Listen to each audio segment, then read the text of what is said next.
안녕하십니까. 제3부 자장 겸 사회를 맡은 연세대학교 박종진입니다. 반갑습니다. 네, 3부에서는 여태까지 한국 아동문학에 대해서 얘기를 했다면은 3부에서는 세계 어린이가 꿈꾸는 아동문학에 대해서 발표를 들어보도록 하겠습니다.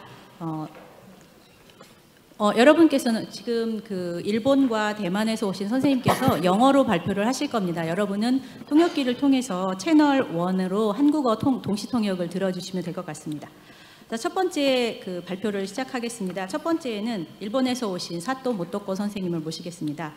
사토 모토코 선생님은 오랜 기간 동안 치바대에서 계셨고요. 현재는 치바대 명예교수로 계십니다. 일본 아동문학 학회장을 역임하셨고 전 아시아 아동문학 일본센터 회장님이십니다. 전문 연구 분야는 일본 아동문학의 번역, 재화 연구, 그리고 일본 현대 아동문학에 대한 분석입니다. 발표 제목은 현대 아동문학의 새로운 이상주의 2020년대 소년들의 의식과 행동에 대해서 발표해 주시겠습니다. Thank you, Ms. Chair. 네, 감사드립니다. 네, 이제 시작하도록 하겠습니다.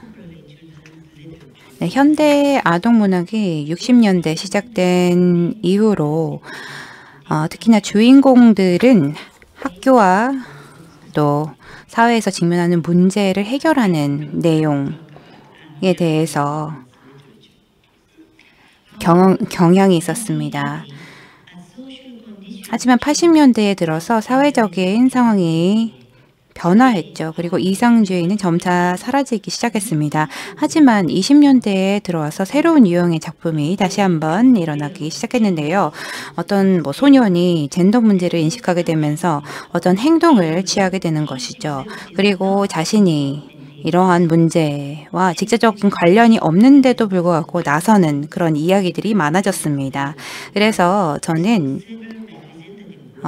몇 편을 좀 소개를 하고요. 그러면서 이런 작품의 특징과 또 그 안에서 발견되는 것들에 대해서 이야기를 해보도록 하겠습니다. 그러니까 새로운 이 이상주의에 대해서 좀 이야기를 해보도록 하겠습니다. 네, 현대의 아동 문학은 1890년대에 시작이 되었죠. 세계 2차 대전 이후에 특히나 1959년에 젊은 청년들 그리고 비평가들, 작가들이 전시에 청소년기를 보낸 사람들이었죠. 그래서 이 사람들이 이 이상주의에 뿌리를 둔, 그러니까 이제 전후에 이 민주적인 시대 정신에 부합한 글들을 써내기 시작했습니다. 그리고 59년부터 그리고 60년대 초까지 이렇게 이 시기에 등장한 작품들은 짧은 이야기들이 많았습니다. 그러니까 어른들도 즐길 수 있는 그 단편이 많았다라는 것이죠. 그래서 매일매일의 일상을 비일상과 이렇게 이제 혼합한 그러한 판타지들이 있었습니다. 그리고 또 어린이들, 그러니까 현실 세계를 살아가는 소년소녀들을 생생하게 묘사한 사실주의적인 작품들도 있었습니다. 예를 들어서 말씀드려 보겠습니다. 야마나키 히사시의 빨간 털의 개 포치라는 작품에 보시면요. 이 빈민가 공동주택에 사는 소녀가 있습니다. 그리고 포치, 반려견 포치를 둘러싼 문제를 계기로 어떤 빈곤이라는 것을 자각하게 됩니다. 그리고 또 하야후네 치요의 그래서 보면은 15살 준이라는 아이가 이제 그 사춘기에 직면하면서 이 사회에 대해서 자각하게 됩니다. 그리고 또 옅은 회색빛의 마을이라는 작품에서는 중학교 1학년 소년소녀들이 다양한 가족 그리고 진로 문제를 고민하는 모습을 담고 있습니다. 이 세 개의 작품 모두가 이 어떤 빈곤한 삶 그리고 그 당시에 어떤 그 삶을 보여주고 있습니다. 의무교육을 마친 뒤에 상급학교에 진학하고 싶은 아이들, 공립교육 고등학교가 또 충분치 않았었는데요. 그래서 이 소녀들이 이 직면한 문제가 실제로는 더 큰 사회 문제와 연결되어 있음을 깨닫고 또 이것을 해결하려고 하는 모습을 그린 것입니다. 미야카와 타케오 평론가가 이에 대해서 이야기를 한 바 있는데요. 이 시기의 창작과 비평을 포함해서 전반적인 아동 문학에 대해서 이야기를 하면 어린이에 대한 관심, 그리고 산문 양식의 습득, 변화 의지라는 이 세 가지 특징에 대해서 이야기를 했습니다. 그리고 또 아동 문학은 바로 이상주의 문학이라는 시각도 이야기를 하기도 했습니다. 물론 현실에서 사람들이 문제를 해결하려고 노력하더라도 완전히 문제를 해결하는 것은 어렵죠. 그래서 이러한 부분에 대해서 이제 결말에 이르는 방식에 뭔가 불만을 나타내는 사람들도 있었습니다. 하지만 그럼에도 불구하고 이상주의적인 접근법은 사라지지 않았고요. 그래서 60년대부터 70년대 초까지 일본의 경제가 굉장히 빠르게 성장하지 않았겠습니까? 그래서 사람들의 삶이 전반적으로 풍요로워졌고요. 하지만 동시에 다양한 사회 문제가 드러났습니다. 예를 들어서 미나마타 병이나 공해 문제 때문이었죠. 이 다양한 문제들 때문에 시민 운동이 확산되었고요. 그리고 또 아동 문학의 이상주의와 어떤 상통하는 모습을 보였습니다. 그래서 의식에서 행동으로 나아가는 것이 이제 목표인 이상주의 작품들. 그래서 이를 통해서 어린 독자들에게 동화책을 전달하는 매개자의 임무를 맡은 그런 지지를 받았죠. 전환점은 80년대에 다가왔습니다. 그 당시에는 아동이라는 개념, 당연하게 생각이 되었던 이 아동이라는 개념이라는 부분에 흔들림이 있었습니다. 미성숙한 존재라고 과거에는 우리가 생각했었는데 거기에 대한 의식이 흔들리고 또 재검토되기 시작한 것이죠. 그래서 그 당시에 가정 폭력이라든지 학교 폭력이 여러 사건이 발생을 했습니다. 그래서 필립 아리에스의 아동의 탄생의 일본 번역본에서 특히나 그 아동의 개념에 대해서 논쟁을 촉발시켰습니다. 70년대에 일본어로 번역된 외국 작품 중에서 이 금기로 여기던 주제를 다룬 작품들이 있었습니다. 그래서 어떤 분들에게는 굉장히 충격적이었죠. 대표적인 작품으로는 뭐가 뭐지? 바딘 플로로프의 작품이죠. 그리고 회색 들판과 녹색 들판, 소독 작가인 우르줄라 벨펠의 작품이었습니다. 그래서 이 책 내용이 이 부모의 갑작스러운 이혼으로 시작을 합니다. 그래서 한 소년이 이 주변의 다양한 이 환경에 겪는 문제, 그러니까 빈부격차라든지 또 독재, 알코올 의존증 등 다양한 사회의 문제를 다루고 있습니다. 그러면 이 아동 문학에서 이상주의의 이념이 사라진 것처럼 보였을 때 현실적인 소재를 그려낸 작가들은 어떻게 이 주제를 다뤘을까요? 고토 류지와 같은 경우는 계속해서 이상주의를 표현하려고 노력을 했습니다. 네, 보이, 소년과 또 14살 싸움이라는 이 두 개의 작품에서 중학생들이 하나의 집단으로 등장을 하는데요. 고토는 일반적인 평범한 학생들의 관점뿐만이 아니라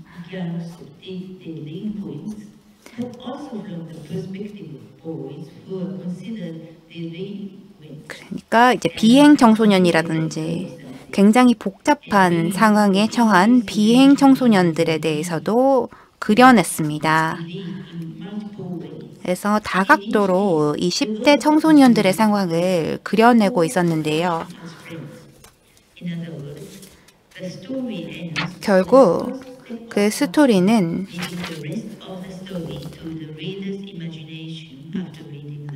책을 다 읽은 다음에 독자의 상상에 이 마무리를 맡기고 있습니다.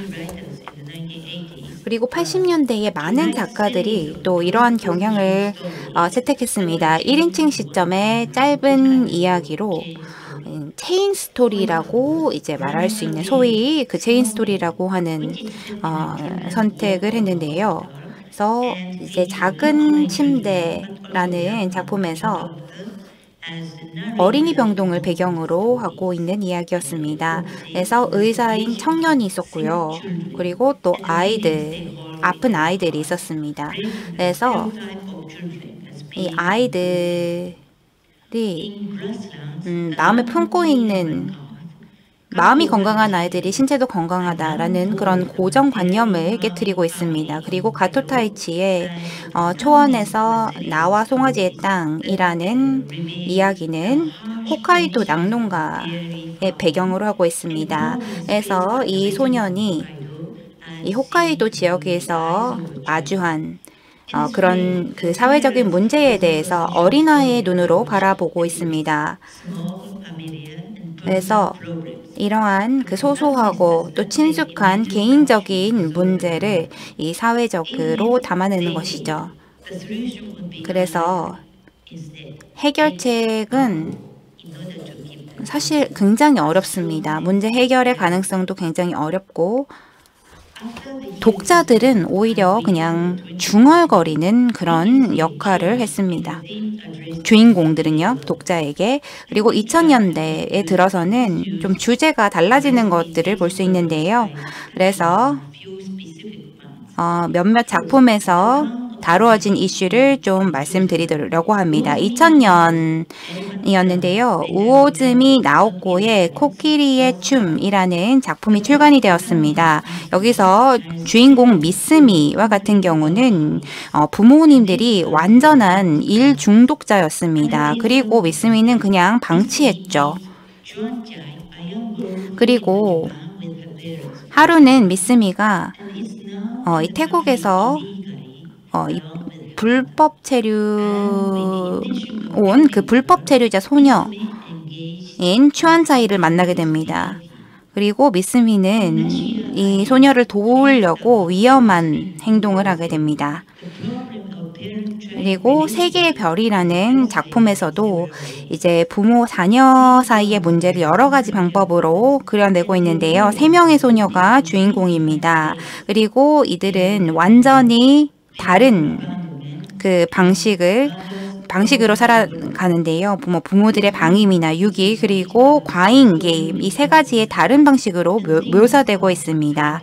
그리고 SNS를 통해서 서로를 알게 되고 거기서부터 이야기가 시작이 됩니다. 또 다른 작품을 말씀드리면요. 너의 존재를 인식할 때라는 책인데요.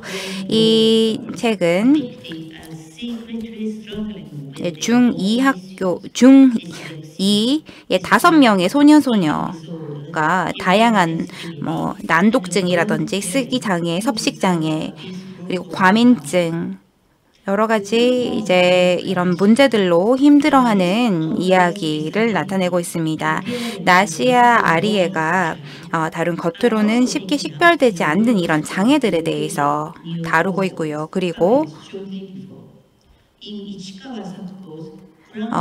또 부모라는 이 2가지 시점에서 나타내고 있습니다. 그리고 이치카와 사쿠코의 작품에서는 주인공 소녀 나스메가 나왔는데 가족이 굉장히 폭력적입니다. 그래서 폭력적인 아버지를 피해서 어떤 여름 캠프에 오게 되는데요.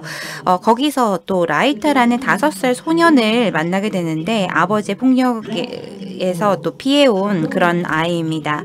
그리고 타데나이 아키코의 작품이죠. 오른손잡이 올빼미에서 타케루라는 주인공 소년이 왼쪽과 오른쪽을 구분할 수가 없습니다. 그리고 같은 반의 미노리라는 학생은 아버지가 대학교 연구원인데 굉장히 교육을 엄격하게 받은 소녀였습니다.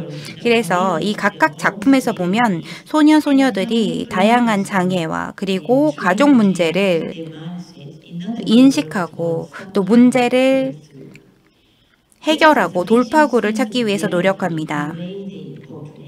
그래서 캐릭터들이 묘사되는 방식은 충분히 현실적입니다. 왜냐하면 이 작품에 등장하는 모든 청소년들이 바로 이 문제에 영향을 받는 당사자이기 때문일 수 있습니다. 20년대에 들어서 또 주인공이 문제의 중심에 있지 않는 그런 설정의 작품들을 볼 수 있는데요. 두 가지 말씀을 드리겠습니다. 코베 하루마의 사사모리의 치마라는 작품입니다. 도쿄 근교의 좀 상류층 고등학교를 배경으로 하고 있습니다. 그래서 5명의 남학생 그리고 여학생의 이야기를 들려주고 있는데요. 사사모리라는 남자아이가 방학이 끝나고 돌아와서 교복 치마를 입고 돌아옵니다. 그래서 친구들은 성 정체성에 문제가 있지 않나라고 생각을 하지만 직접 물어보지는 않습니다. 그리고 또 독자들도 문제가 있나 보다라고 이제 추측을 하는데요. 하지만 마지막에 이러한 추측이 뒤집힙니다. 왜냐하면 중학교 1학년 여자 사촌이 이 문제를 겪고 있다라는 것입니다. 그리고 이제 사촌에게 이 문제에 대해서 솔직하게 사사모리는 물어보지 않습니다. 그래서 이 문제를 직접 경험해 보기를 실천하는 것입니다. 그래서 마지막 부분에 이 사촌을 도울 수 있는 방법을 이제 생각해 보려고 하는 그런 단계에 머무르는 것으로 이야기가 끝이 납니다. 두 번째 작품은 히코 타나카의 내일은 내가 도시락을 쌀 거야입니다. 주인공인 타츠키는 매일 도시락을 직접 만들기로 결심을 합니다. 익숙하지가 않아서 반 친구들의 조언을 받아가면서 계속해서 매일 도시락을 준비를 하는데요. 자신의 용돈으로요. 그리고 13일간의 이러한 성장을 통해서 부모님으로부터 조금 더 독립하고자 합니다. 완전히 통제하려고 하는 아버지, 그리고 너무나 자신을 돌보려고만 하는 그런 어머니로부터 조금 더 독립하려고 하는 것이자, 처음에는 이 세 식구의 삶이 굉장히 평화로워 보입니다. 심지어 이 타츠키의 선언 자체가 오히려 이 평화로운 가족에 뭔가 파장을 일으키고 있다라는 느낌마저도 드는데요. 하지만 이런 상황에서도 이 소년 주인공이 계속해서 자신의 마음가짐을 바꾸기로 노력하고요. 강한 의지를 우리는 엿볼 수가 있습니다. 그래서 이런 주인공들은 자신이 이 어떠한 문제에 직면했기 때문에 노력을 하는 것이 아니라 아주 작은 것, 자신의 삶에 어떤 작은 것으로 시작해서 지금까지 미처 깨닫지 못한 것을 깨닫고 뭔가 바꾸기 위해서 아주 소소한 노력을 하는 것입니다. 내가 하고 싶어서 하는 것이다 라는 그런 메시지를 전달하고 있습니다. 매일매일의 삶을 그린 그런 작품들이 2000년 이후에도 많이 볼 수 있었는데요. 이러한 주제와 같은 경우는 과거에서 볼 수 있었던 이러한 심각한 그런 사회의 문제라기보다는요, 오히려 조금 더 개인적인 문제라고 할 수 있는 주제였습니다. 하지만 진짜 이러한 주제들이야말로 실제적인 오늘날의 독자들이 겪는 문제를 나타내고 있다라고 생각을 합니다. 굉장히 가능성을 제시하고 있는데요. 그러니까 스스로 인지하지 못하고 인식하지 못한 그런 상태였다라는 것을 이 주인공들이 인지하고, 그래서 가까운 주변에서부터 자연스럽게 이것들을 생각해 보는 방법인 것이죠. 그래서 이것이 21세기에도 뭔가 새로운 이상주의가 아닌가, 독자의 마음을 쉽게 사로잡을 수 있는 그런 새로운 이상주의라고 생각합니다. 감사합니다.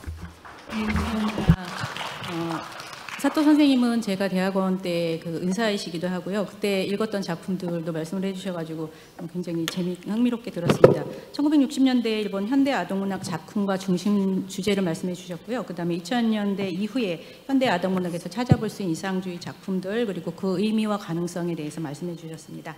감사합니다.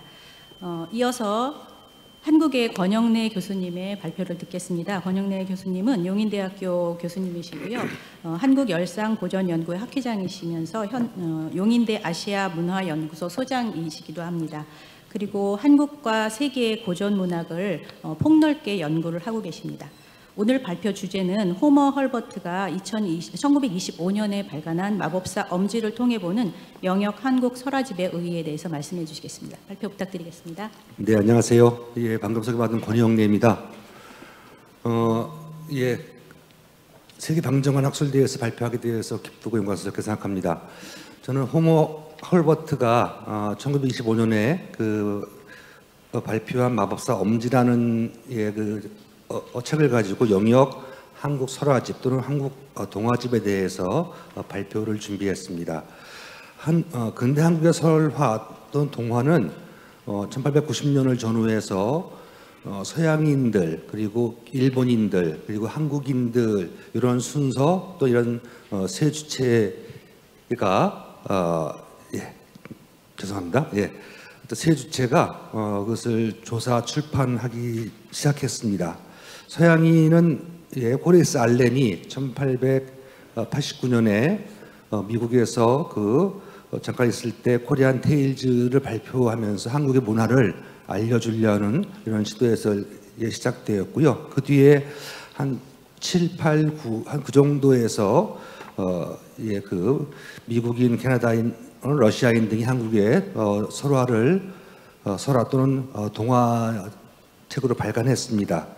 이런 것에 대해서 일정한 연구가 좀 이루어지고 있는데요. 오늘 저는 헐버트의 마법사 엄지가 어떤 작품인가를 가지고 얘기하려고 합니다. 그래서 이런 작품들이 보통 이렇게 한국의 전래동화나 설화들을 조사했다는 얘기 쪽으로 얘기하고 원작을 잘 번역했는가, 그런 쪽에 초점을 두기도 하고 어떠한 책을 또한 번역했는가 그런 얘기를 하고 어떤 한국 문화가 또 표현됐는가를 얘기하는데 그것은 일단 원작과 번역의 관계를 중심으로 한 것 같습니다. 그런데 그 마법사 엄지는 마법사 엄지는 한국의 이야기를 번역하는 데 초점이 둔 게 아니고 뭔가 서양의 특히 미국의 아동 독자들한테 이야기를 잘 전달하는 데 초점을 두었습니다. 이거에 대해서 한국의 원작을 잘 소개하지도 않고 한국 정서가 잘 표현되지 않았다는 이제 그런 시각이 있는데, 저는 이것을 그러니까 트랜스컬처라는 시각에서 좀 다른 관점에서 볼 수 있다고 생각합니다. 그러니까 토착적이고 또한 로컬한 한국 이야기를 미국 독자들한테 어떻게 소개할 것인가 하면 미국 독자의 초점을 둔 이러한 번역과 또 편집 태도가 흥미있는 점이라고 생각해서는 이런 트랜스컬처 관점에서 이 작품을 분석하려고 합니다. 호머 헐버트는 1633년에 출생했고요. 한국에 1886년에 영어 교사로 초청되었고 그 뒤에 다시 한국을 왔다 갔다 하면서 선교사 또는 기자, 번역가로서 많은 활동을 했습니다. 대한제국 멸망사라는 책도 유명하고 1925년에 나왔던 마법사 엄지는 은퇴 후에 미국에서 발행한 것인데 미국의 어린아이들한테 먼 나라 한국을 소개해서 위해서 쓴 책이라고 합니다. 이 책은 자신이 20년 동안 한국 생활을 하면서 그 자신이 접했던 민속, 설화전승 이것들에 대해서 자기가 직접 발굴했다는 얘기를 합니다. 이것은 설화 원전을 발굴했다는 것이 있겠고요. 또 한국의 고유한 이야기들의 맛을 보존하되 미국의 아동들에게 그들에 맞는 이야기를 만들겠다는 그런 어떤 그 편집의 의도도 일단 표현되어 있고, 또 원래 이야기에서 상스럽고 또 거친 것들은 좀 이제 다룬다 해서 동화체로 다루는 그런 의도를 보여주고 있습니다. 이 이야기는 총 13편으로 구성되어 있는데요. 일단 첫 편은 도입부로서 주인공 한국의 소년 석다리가 산에 놀러 갔다가 동굴에서 그 마법사 엄지를 만나면서 아이들과 함께 그 이야기를 듣기로 하면서 이제 동굴로 모이는 이야기입니다. 좀 약간 좀 이게 그 수상하긴 해요. 산의 동굴에서 그 이야기 듣는다는 것이 한국적이지 않는데 아무튼 그렇게 이야기가 시작되고요. 그 뒤에 이제 총 12편의 이야기가 그 마법사 엄지가 소년들에게 들려주는 이야기 형식으로 이렇게 쭉 들려주고 있습니다. 이 이야기 이제 구성상의 특징을 보면 일단 각 편 동화가 대부분 다 동물들의 이야기입니다. 그래서 인간이 드러나는 것도 있지만 대부분 다 동물들이 주인공이고, 토끼가 주요의 주인공이고, 그리고 1, 2, 3, 4편, 그러니까 1, 2, 3편은 그러니까 토끼의 간에 대한 얘기로서 약간 변형된 것도 있습니다. 그 뒤에 여우와 곰, 호랑이, 멧돼지, 새, 참새, 파리, 그렇지. 그러니까 각 편에서 그러니까 새로운 동물들이 나와서 여우와 상대를 하게 되고, 여우가 악당일 수도 있고 악동 또는 그러니까 트릭스터, 그러니까 속이는 자일 수 있는데 그런 걸 할 때 그러니까 토끼가 한 번씩 등장하기도 합니다. 그래서 이렇게 이야기가 대체로 쭉 이어지는 것이 있고 이제 바뀌기도 하지만, 그다음에 이제 두 번째, 이것은 한국에 잘 알려진 동물 설화를 와 또 이런 모티프를 가지고 여러 편의 동물 동화를 이렇게 그 연작형으로 만들어준다는 것이 흥미롭습니다. 특히 1편에서 그 3편은 설화의 그런 스토리와 또 그러니까 거북이의 그 이야기가 하면서 이전과는 좀 다른 방식으로 그러니까 토끼의 간 이야기를 풀어냅니다. 그래서 그것은 매우 새롭고 흥미롭다. 전 뒤에서 말하겠지만 이거는 개작이자 패러디의 수준까지 갔다고 생각을 합니다. 그렇게 보는 것이 어떤 세 편의 이야기가 흥미롭고요. 또한 이제 그 4화에서 또한 그 8화까지는 여우, 토끼, 곰, 호랑이, 멧돼지 이런 그러니까 지상 세계에서 사는 이런 동물들의 경쟁과 지략담을 보여주는데, 이 중 이제 중심 동물 인물은 그 렌이라는 이름을 지닌 여우입니다. 그 여우가 악동 그러니까 트릭스터 캐릭터이고, 이제 각 편에서 서로 다른 동물들을 희롱하거나 그러니까 괴롭힙니다. 그래서 호랑이도 그러니까 괴롭히 나중에 호랑이의 꼬리를 겨울철에 물에 얼게 해서 호랑이를 죽이는 얘기도 나오거든요. 그런 것은 그러니까 일제강점기 때 그 호랑이와 토끼라는 얘기가 나오는데, 여기서는 여우가 토끼 그러니까 그 호랑이를 죽이는 얘기로 바뀐 것도 흥미로운 것 같습니다. 또 이렇게 호가 호의, 그러니까 그 여우가 앞서고 호랑이가 뒤에 있으면 이제 동물들이 도망가는 이야기도 여기에 표현되어 있고, 또 육하인 그런 멧돼지와 이야기는 실제 이런 한국 설화에 멧돼지와 곰이 인간으로 변신해서 뭐 가다가 또 인간을 도와주기라는 얘기가 나오는데, 그런 설화가 또 이건 또 차용된 걸로 보입니다.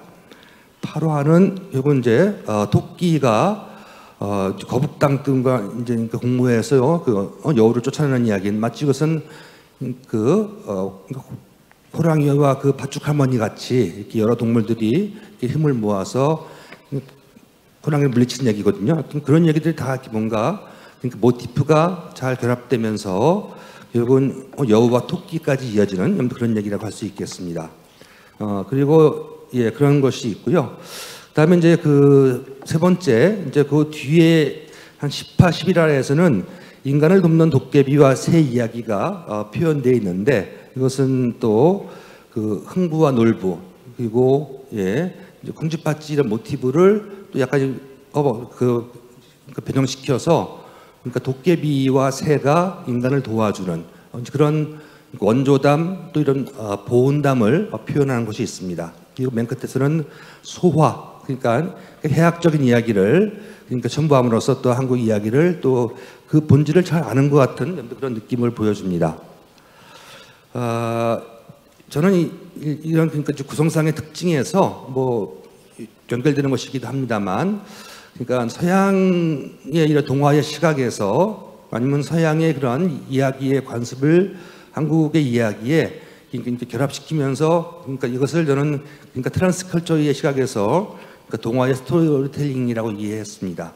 일단 첫 번째 도입부에서 이야기의 시작을 그러니까 이야기꾼 화자와 청자의 그런 설정하는 방식, 또 이제 그 산속 동굴에서 산다는 이야기 방식이 예전에 없던 것이라서 이것은 서양이나 또 근대의 이야기체를 가져온 거라고 할 수 있습니다. 사실은 산속 동굴이라는 것은 우리한테는 좀 낯설고 어색한 점이 좀 있습니다.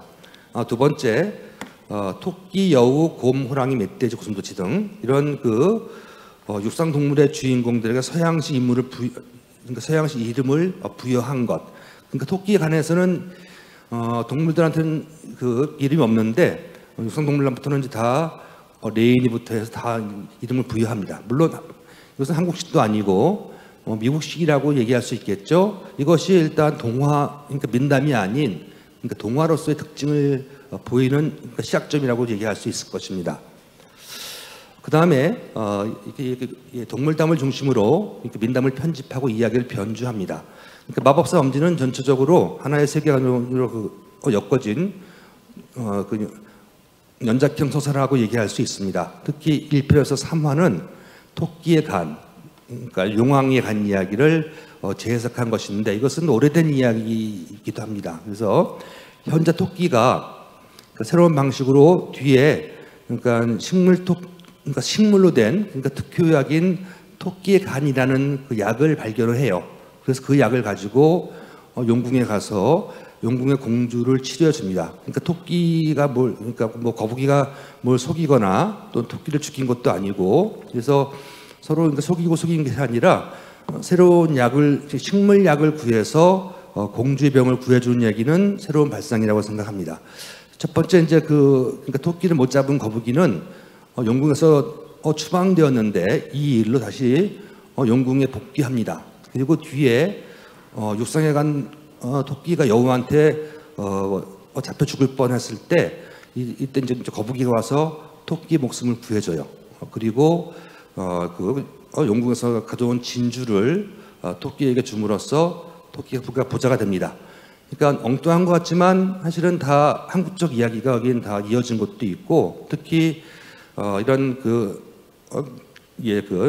그리피스는 토끼 눈을 가지고 했는데 여기는 식물 토끼의 그러니까 식물로 된 약을 가지고 공주의 병을 고친 것은 새로운 발상인 것 같아서 이것은 흥미로운, 그것은 개작이자 패러디다라고 얘기할 수 있고, 또한 그러니까 토끼와 거북이 얘기가 뒤에는 이제 결국은 거북이의 보상과 보온담으로 이제 간다는 점에서 또한 새로운 완결이라고 또 이것을 얘기할 수 있습니다. 그리고 또한 4화에서 8화에서 이런 각종 이런 이야기들에서요, 그러니까 이런 뭐 호가호이에 대한 얘기나 또 멧돼지 먼진소라, 또 토끼 호랑이 이야기, 또 토끼 호랑이와 팥죽 할머니 이야기, 이걸 다 이것을 변형 변주해서 하나의 이렇게 새로운 서사를 만드는 방식도 한국 설화를 이것은 잘 알지 못하면 할 수 없는 것이라고 생각해서 흥미로운 방식이라고 생각했습니다. 이야기를 마무리하겠습니다. 헐버트는 자신이 그러니까 듣고 즐긴 한국의 민담 중에서 일단 토끼의 간 이야기를 좀 더 그러니까 시작해 놓고 새로운 방향에서 이것을 개작을 하고 또 이야기를 완결시킨 것이 일단 새롭다고 생각합니다.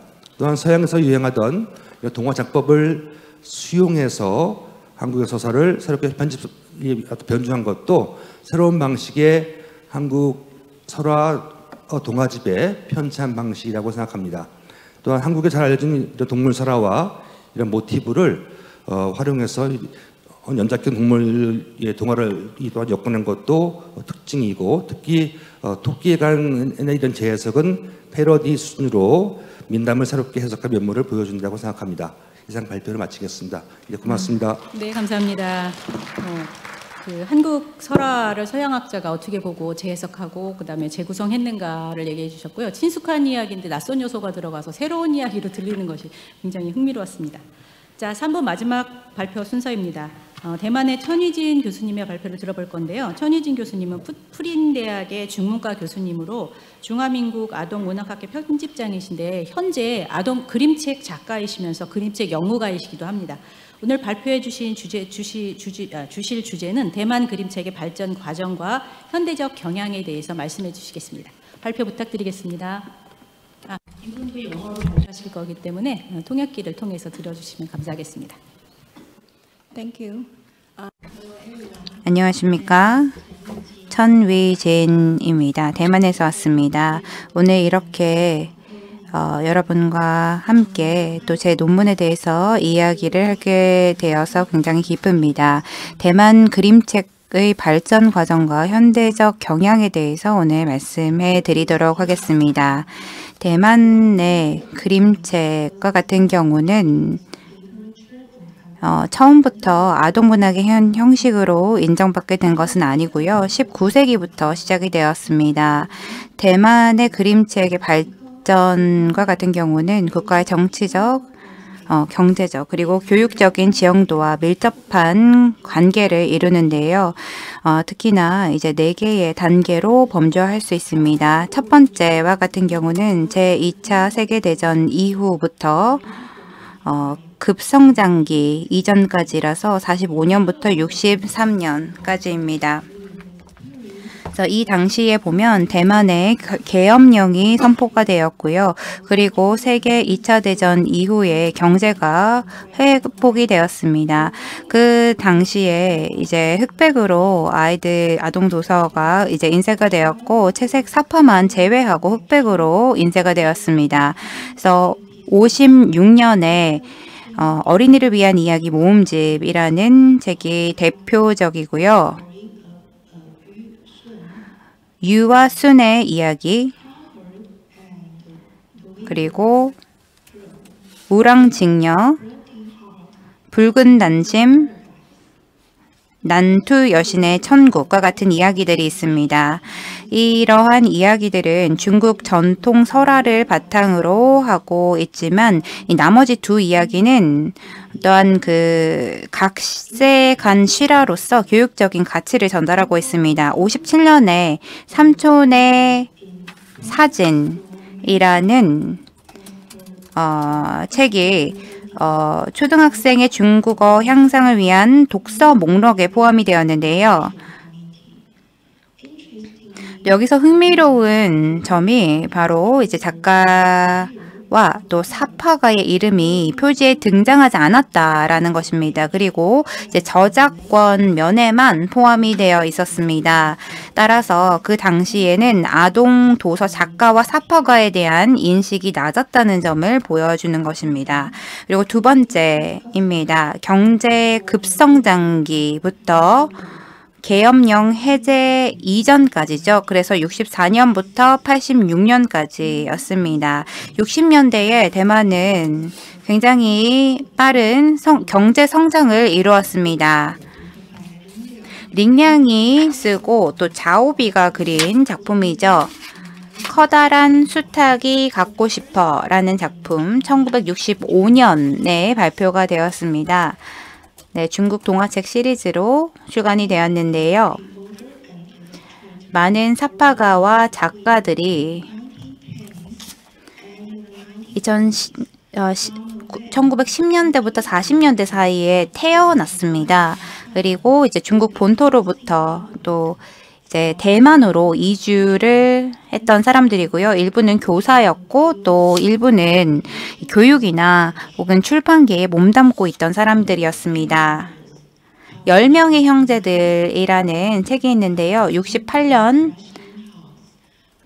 왕쯔 출판사에서 출간이 되어 있습니다. 정민진이 사파를 그렸고 이제 정진화가 이야기를 썼는데요. 정민진과 같은 경우는 일본어를 굉장히 잘해서요. 일본의 다양한 그림책을 통해서 정보를 수집을 했습니다. 1978년과 같은 경우는 신의재단에서 신의재단 출판사를 세웠습니다. 그리고 그 다음 해죠. Young Children's Book 시리즈를 내놓았습니다. 여기에는 대만 창작자들의 이야기 그리고 사파만 포함을 했습니다. 그리고 첫 번째 이야기는 엄마라는 작품이었고요. 린양과 자오비가 협업한 작품이었습니다. 그리고 세 번째 시기는 계엄령 해제부터 정치 권력 이양 시기까지입니다. 87년부터 99년까지입니다. 87년과 같은 경우 저희 대만 정부가 계엄령을 해제했고요. 그리고 이제 정치 권력 이양 시기까지 87년부터 99년 이렇게 진행이 되었습니다. 그래서 이 시기에 더 많은 그 출판사들이 아동 문학에 집중하기 시작했고요. 그리고 그림책들도 이제 출간을 했습니다. 그리고 그 다음 해에 싱이 이제 아동 문화 상을 도입을 해서 다양한 아동 책이라든지 이제 8세 아이들에 대한 다양한 그 이야기들을 만들어냈습니다. 그래서 그리고 그 이후에 이러한 작품들을 출판하기도 했습니다. 대부분의 이런 그 수상을 한 작품과 같은 경우는 아이들을 기반으로 한 아이들의 시점을 기반으로 한 그런 책이었습니다. 그리고 90년대 하공광차이는 다양한 그림책을 창간하고 출간을 했는데요. 여기에는 중국 그리고 대만의 전통을 주제로 하는 것이었습니다. 그림 출판사라는 것을 93년에 설립을 해서 대만이나 또 외국 사파가들과 협업을 해서 후이벤이라는 말을 사용해서 굉장히 수준 높은 사파를 강조를 했습니다. 이 시기에 대만 사회와 같은 경우는 변화를 겪었습니다. 농업 중심에서 상업 그리고 산업 중심의 사회로 바뀌어 나간 것인데요. 이러한 변화로 인해서 특히나 환경 그리고 생태계 보호와 같은 주제들이 그림책에서 등장하기 시작했습니다. 88년과 같은 경우 첸 루시가 대만으로 돌아왔는데요. 일본에서 공부를 하다가 대만으로 돌아왔습니다. 그리고 내 손으로 만드는 그림책 수업 등을 열어서 일반인들, 직장인이나 가정주부나 학생들, 그러니까 전문 미술 교육을 받지 않은 사람들이 직접 이렇게 스토리텔링을 하고 그림책을 직접 만들어 보는 그런 클래스를 열었습니다. 그리고 이런 수강생의 일부가 이제 경쟁에 참여를 했고요. 계속해서 이제 그림책을 출판하기도 했습니다. 대만의 그림책 사파와 같은 경우는 이탈리아 볼로냐에서 열린 국제 아동 도서전에서 대만 최초로 쉬슈샤의 작품이 수상을 했습니다. 그리고 지미랴오의 미소 짓는 물고기와 같은 작품은 아동보다는 성인들을 대상으로 해서 만들어졌습니다. 그래서 출간 이후에 많은 어른들이 이러한 이 성인 그림책 출판에 관심을 가지고 또 이런 시장이 열리게 되었습니다. 그리고 네 번째 단계는 바로 정치 권력 이양 이후에 2000년 이후부터 현재까지입니다. 2000년에 대만은 굉장히 큰 정치적인 변화를 겪었습니다. 그래서 민주진보당이 정권을 잡았죠. 그리고 국민당이 50년간의 통치가 막을 내린 것입니다. 그래서 이 시기에 대만의 정체성에 대해서 많은 관심이 쏠렸습니다. 그래서 대만의 그림책도 다양한 주제를 다루기 시작했고요. 예를 들어서 9.21 대지진을 다룬 작품도 있었습니다. 스윙 스윙 플라잉이라는 작품에서 이 대지진을 다뤘고요. 시라야 보이, 시라야 소년이라는 이 대만 원주민을 다룬 이야기도 있었고요. 그리고 연못 위 연못 아래라는 잠자리의 생일을 그린 작품도 있었습니다.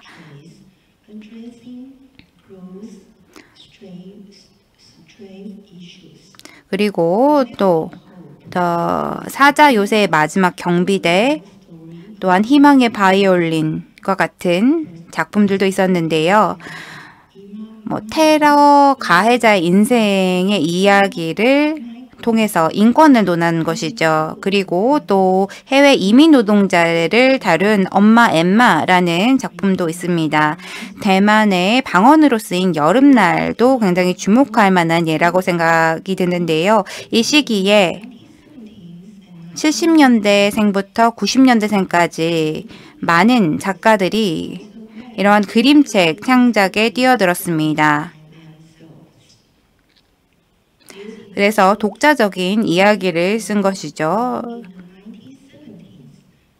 그래서 이 대부분 70년대 작가들이 포함이 되는데요. 베이린, 첸 즈위엔, 리우 싱궁, 페이지 조우 등이 70년대 작가들이었습니다.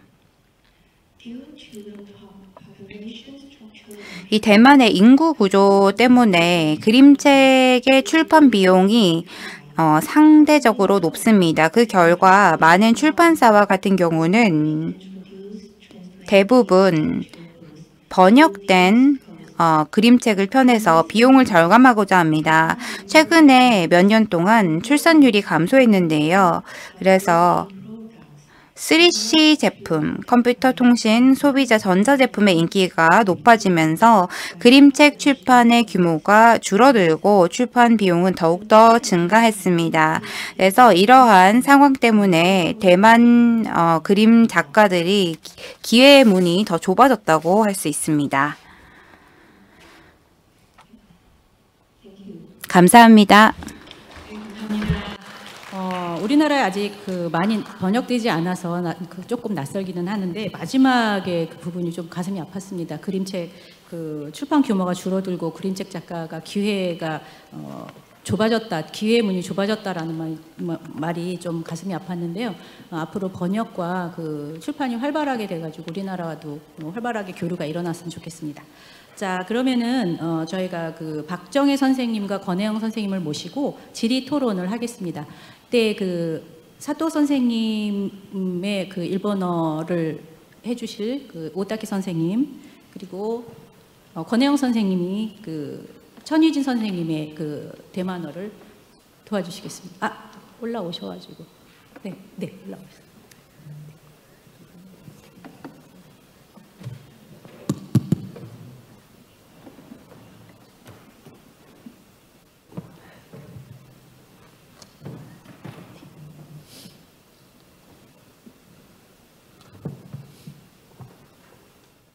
저희가 지금 선생님들이 발표를 좀 딱딱 해주셔가지고 시간은 좀 여유가 있습니다. 그래서 질의 토론을 그렇다고 좀 너무 여유 있게 하면 안 되겠지만요. 질의 토론을 좀 여유 있게 하겠습니다. 자, 강원대학교의 박정혜 선생님부터 해주시기 바라겠습니다. 예, 오늘 발표를 잘 들었고 또 많이 배울 점이 많았습니다. 감사드립니다. 사토 모토코 선생님 발표문에 대해서 먼저 질문을 드리겠습니다. 일본 현대 아동문학의 새로운 이상주의와 소년들의 인식 및 행동 변화에 관한 선생님의 발표를 흥미롭게 들었습니다. 제가 궁금한 것은 다음과 같습니다.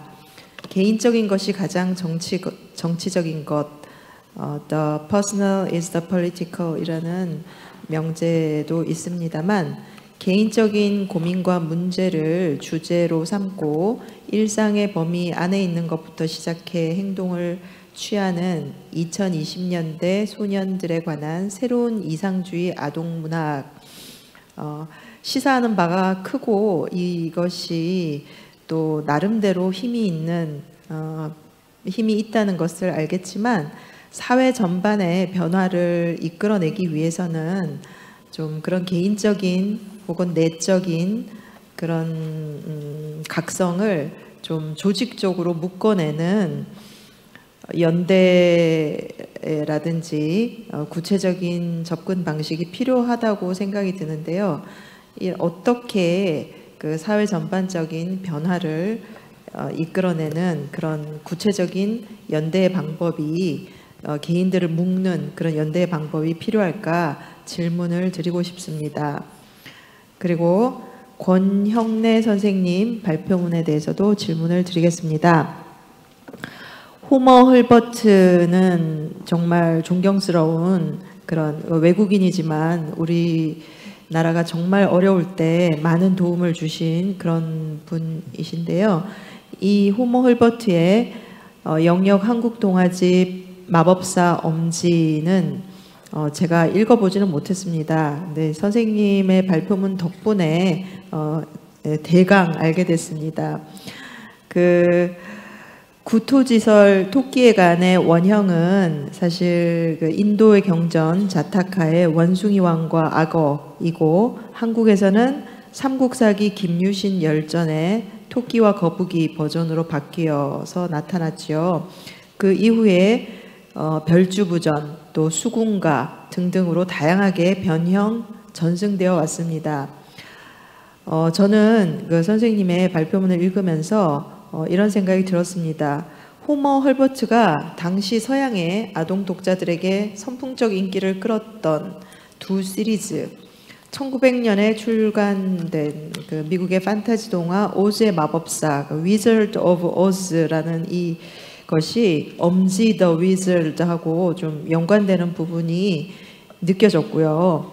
또 1902년에 나온 영국의 피터 래빗 시리즈도 여기 그 호머 헐버트의 설화집 영역 한국 동화집에서 그러니까 토끼가 중심이 돼 에피소드마다 주인공이 되는 인물이 바뀌는 그런 형식이 피터 래빗의 영향을 받은 거 아닌가 이런 생각이 들었습니다.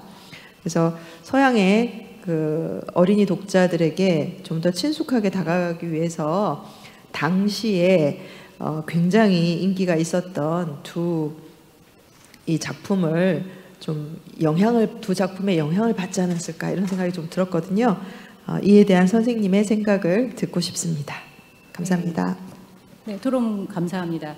사토 모토코 선생님에게 대해서는 그 지금 발표하신 거에 대해서 구체적인 접근 방법이나 연대 방법을 물어보셨는데 이건 그대로 또 하나의 발표문이나 논문이 되지 않을까 생각이 드는데 선생님 부탁드리겠습니다. 네. すみません。質問には日本語で答えて大竹先生に韓国語に訳していただきます。すいません。パク先生、ご質問ありがとうございます。適切な答えができるかどうか分かりませんけれども、登場人物の少年たちや読者の子どもたちは作中で取り上げられているジェンダー問題が政治的な問題につながっているとは感じていないかもしれません。どうする部分的にしますか。全部言っちゃう。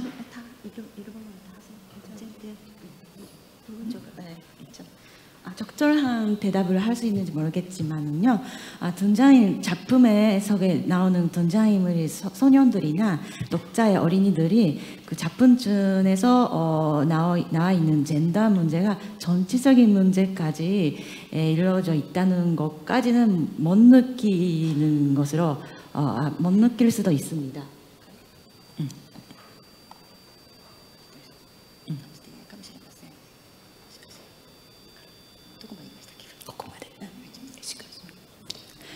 しかし例えば家族の在り方の理想というのはこの数十年にわたる切実な政治的問題であることは明らかです。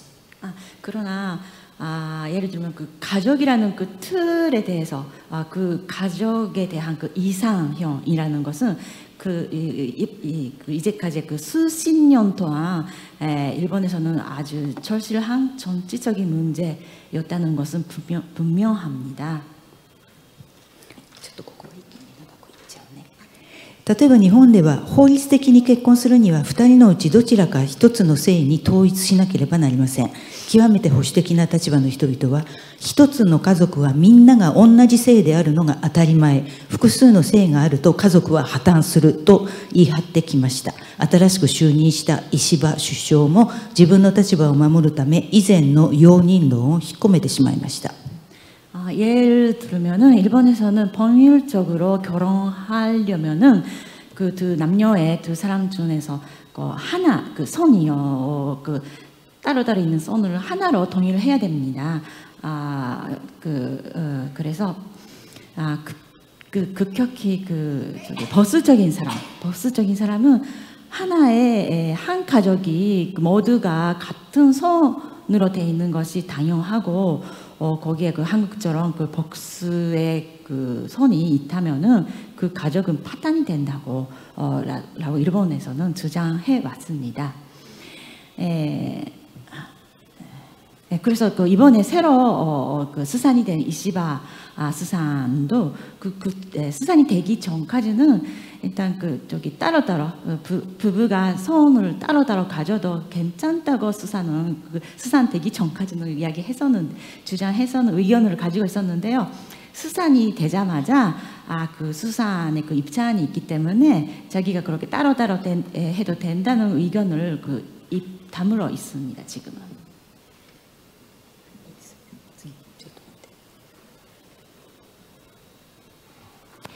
作家たちは意図的にこうしたテーマを仕掛け、あとは自発的な意識の目覚めを待っているのだと思います。作品の中に意図的にテーマを仕掛け、で大人が外から誘導するのではなくて辛抱強く待つことが必要なのではないでしょうか。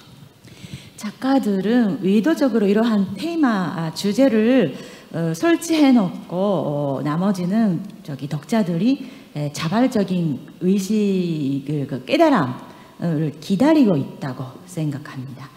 기다리고 있어야 된다고 생각합니다. 어른들이 밖에서 유도하는 게 아니라 그 인내심 있게 기다리는 거, 어린이나 독자들이 깨달음을 가지게 된 것을 인내심 있게 기다리는 것이 필요하지 않을까라고 생각합니다. 예, 권영 선생님 말씀해. 예, 박정현 선생님 질문해 주셔서 감사합니다. 저는 미국의 책 얘기를 자세하게 살펴보지 못했고 이번에 질문을 제가 들으면서 생각을 좀 더 해보려고 마음 먹었습니다. 그러니까 오지 마법사하고 엄지 마법사는 사실 어떤 장명의 일 텐데 그게 1:1 관계가 되는지는 정확히 모르겠지만 또 관련성이 있을 수 있다고 생각을 하고, 일단 엄지는 오즈와 엄지 그렇군요. 그러니까 마법사를 등장시키는. 네. 예. 그러니까 이러한 방식이 한국에서 일단 한국적인 이야기 소개할 때는 처음 나온 것은 맞습니다. 그런 것이 있는 것 같고, 그다음에 피터 레빗이라는 것도 제가 정확히 몰랐는데 아까 좀 찾아봤거든요. 찾아봤는데 토끼하고 이제 여러 동물 나오는데 그 내용도 제가 한번 찾아보겠습니다. 일단 질문이 감사하고요. 한국에서 이 토끼는 가장 이제 전형적인 한국 동물 이야기의 주인공이라서 그러니까 토끼와 호랑이가 한국 쪽의 동물 얘기 제일 많이 나오는 거라서 한국 쪽 특징이 있고 여기는 멧돼지, 곰, 호랑이 뭐 이런 것들은 약간 좀 특이하긴 합니다. 사실 멧돼지가 나오는 경우도 많죠. 곰도 거의 안 나오는데 한두 번씩은 나오는 것이 있는데 그래서 그것도 뭔가 분명히 관련성이 있을 거라고 생각하는데 피터 레빗과는 좀 더 살펴봐야지 될 것 같습니다. 네, 고맙습니다. 네, 시기적으로 가까운 작품이기 때문에 영향관계를 생각하지 않을 수 없을 텐데 그것까지 넣어가지고 나중에 조금 더 발전된 그 논문으로 읽을 수 있다면은 더욱 더 흥미로운 주제가 될 것 같습니다. 자, 그러면은 권혜영 선생님 그 질문 말씀해 주시죠. 예. 네, 안녕하세요. 저는 한국외국어대학교 융합민재학부에서 강의하고 있는 권애영이라고 합니다. 호버 헐버트의 마법사 엄지를 통해 보는 영역 한국 서라집 의의에 대한 질문은 그 앞에 박정희 선생님께서 하셨고, 그리고 제 질문은 사실 그 권영래 선생님 발표에 거의 다 나와 있는 것 같아서 시간이 그렇게 만약에 충분하다면 다시 의논을 해보겠지만 그렇지 않다면 저는 대만 그림책의 발전과 현대적 경향에 관한 질문만 하고 넘어가고자 합니다. 부탁드리겠습니다. 네. 이제 제가 질문 드리는 것은요. 오늘 그 천유진 선생님께서 발표하신 것 중에 마지막 제 4단계에 해당하는 것입니다. 그러니까 천유진 선생님께서 4단계로 대만 그림책의 발전 과정을 나누셨잖아요. 그런데 최근에 현대적 경향에 대해서 굉장히 짧게 말씀을 하시고 넘어가셨거든요. 그런데 저희들이 사실 관심 있는 거는 2000년 이후가 좀 더 관심이 있을 것 같고, 특히 요즘 그 대만에서 그 2019년에 대만 언어 발전법이라는 게 시행이 되고 있어요. 그리고 다문화 정책에 의해서 대만의 원주민 언어나 대만어로 쓰인 그림책이 굉장히 많이 발간되고 있습니다. 그래서 저는 이 부분에 대해서만 질문을 하고자 합니다. 선생님께 제가 미리 질문을 드렸기 때문에 선생님 이제 한국어로 이렇게 말씀을 드려도 괜찮을 것 같은데요. 그러면 이렇게 이제 대만어로 쓰인 그림책은 그러면 제가 생각할 때 대만 국내 독자들에게는 여러 가지 의미가 있어 보입니다. 그런데 우리가 사실 그 작가들이 그 어떤 작품을 쓸 때는 내포 독자를 꼭 국내로만 제가 볼 때는 한정하는 건 아닌 것 같은데, 그렇다면은 대만의 국내 독자들에게는 대만어로 쓰이거나 뭐 원주민어로 쓰인 그림책들이 의미가 있겠지만 제 생각에는 한계가 좀 있어 보였습니다. 그래서 선생님께 질문 드리겠는데요.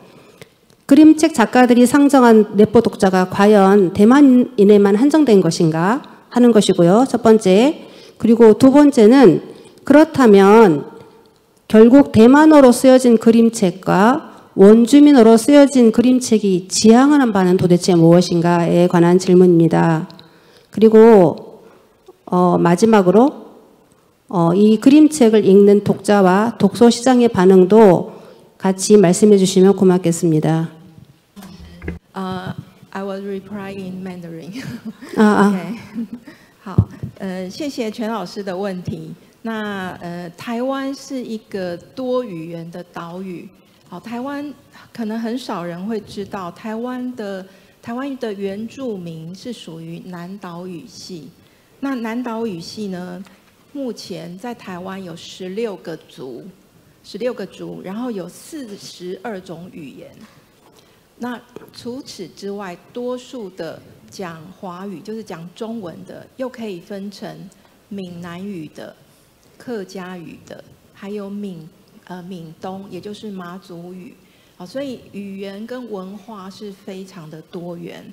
那台湾呢，因为在国民政府在台湾的时候是禁止在学校里面的学生说就是自己的母语。所以很多年轻的孩子现在已经不会讲他们自己的母语了。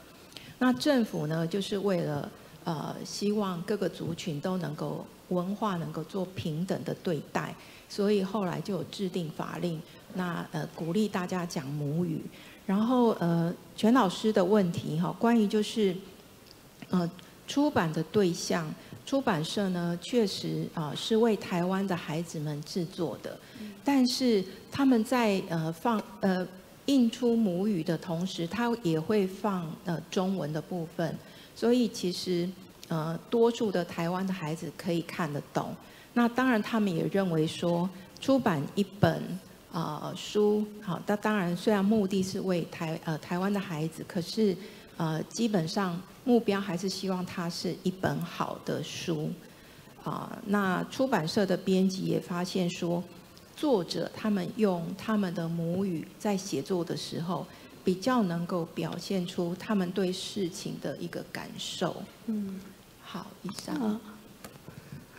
네, 여기에 대해서 잠깐 그 배경을 설명해야 될 것 같은데요. 타이완은 그 원주민 조건은 그 남도어계에 속하고요. 그리고 원래 지금 현재 그 대만의 원주민은 약이 아니라 16개 족에 42개의 언어가 있습니다.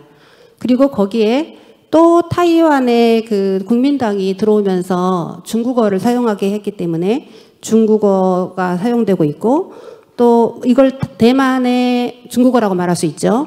그리고 타이완 사람들이 원래 사용하고 있던 대만어가 있습니다. 거기에 대만어 안에는 또 뭐가 있냐면 민남어가 있고, 또 커자위가 객가어가 있고, 거기에 마조어라는 게 있기 때문에 굉장히 많은 언어가 지금 혼용되고 있습니다. 그래서 이게 중국어 외에도 굉장히 많은 언어들이 지금 사용되고 있는데, 국민당에서 민주당으로 정권이 바뀌면서 2019년에 국가언어발전법이라고 하는 그 정책을 발표했고, 또 다원화 정책도 시행되고 있습니다.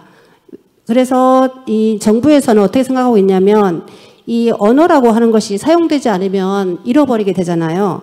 그래서 민간과 그리고 정부에서 부모님들이 사용하는 모어를 계속해서 잘 사용해서 전승하려고 노력하고 있습니다.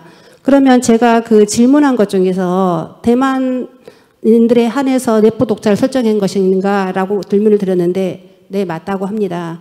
그 아이들을 그러니까 대만에 있는 아이들을 향해서 모어 교육 내지는 모어 전승을 위한 목적으로 사용을 했지만, 문제는 이제 좋은 그림책이라고 한다면 그래도 대만에만 한정되지 않고 다른 데도 좀 더 이렇게 소개될 수 있는 가능성은 있지 않겠느냐라고 말씀을 하셨고, 그리고 사실 그 대만어라든지 원주민어로 글을 썼다고 해서 그것만 있는 것이 아니라 거기에 같이 중국어도 그 병용해서 사용하고 있거든요. 그래서 이제 그 일반 그 중국어만 알고 있는 아이들이라든지 다른 사람들도 읽기에 별로 무리가 없다, 이렇게 말씀하셨습니다.